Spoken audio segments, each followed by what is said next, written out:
Hello, say hi to a happy day and enjoy listening while I read to you a story. Shadow Puppet Theater.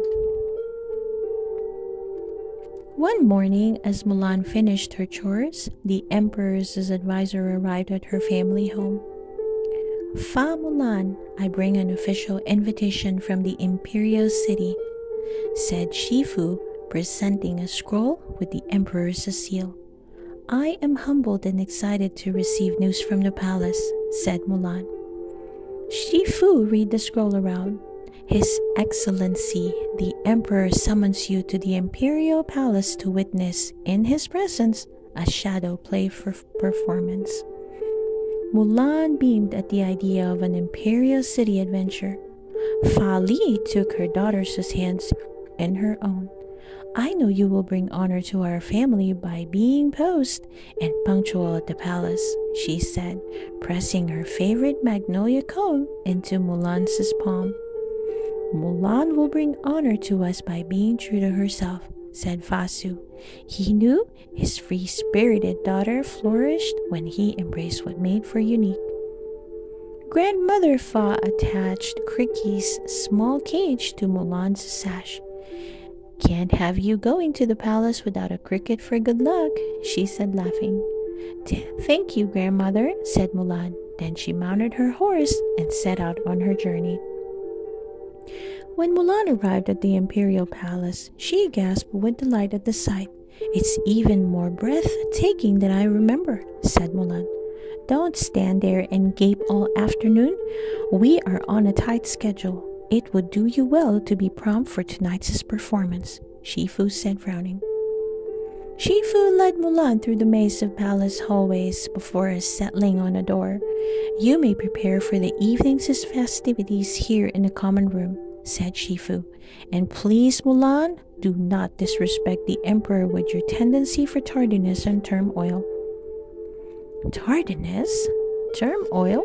Huh! Exclaimed Mulan as the Emperor's attendants pinned up her hair. It's as if Shifu doesn't even know me tonight. I will bring honor to my family by being intelligent, elegant, and graceful. But just as Mulan spoke, Cricky sprang from his cage. He skittered across the room and scooted out of the door. Mulan dashed down the hall and into the music room in search for his mischievous travel companion. Much to Mulan's delight, the playful notes of the pipa and paxio filled the chamber. But her delight quickly turned into dismay. Cricky had climbed up a musician's sleeve. Mulan wondered how she was going to catch the cricket without causing a disturbance. I could dance my way across the floor toward the cricket, Mulan thought. She swayed and spun to the music, but just as she reached Cricky, he jumped from the pipa to the paxo, then sped down the palace stairs. Cricky darted into the imperial study, where the emperor composed all his official correspondence. It will bring shame to the Fa name if my cricket disturbs such serene surroundings, thought Mulan.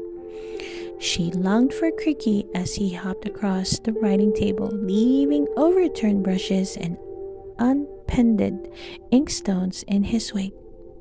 The clever cricket made a clean escape, but Mulan's dress did not. Mulan chased Cricky into the imperial war room and looked around for a moment in reverence. Having served in the imperial army, Mulan understood the importance of that place. It was there that the emperor and his generals strategized their battle plans. Mulan panicked as Cricky scrambled across the hand-drawn maps and fled about the emperor's banners. Then she noticed a suit of armor in the cabinet. Thinking fast, Mulan grabbed the battle helmet, planning to use it to catch the impish cricket. She followed Cricky down the hall and swung open to the doors to the Emperor Theater. The emperor and his guests all turned to look at Mulan. So much for grace, punctuality, and politeness, she muttered. She had dishonored her family in the presence of the emperor, and to make matters worse, Cricky had fled behind the screen set up for the shadow play. But Mulan did not despair. She bowed to the emperor, then marched toward the stage. Once behind the screen, Mulan leaped, lunged, and spun at Cricky until she finally caught him. The emperor's audience laughed, assuming this comical scene was part of the performance. Pleased by Mulan's impromptu show, the emperor gave her an encouraging smile.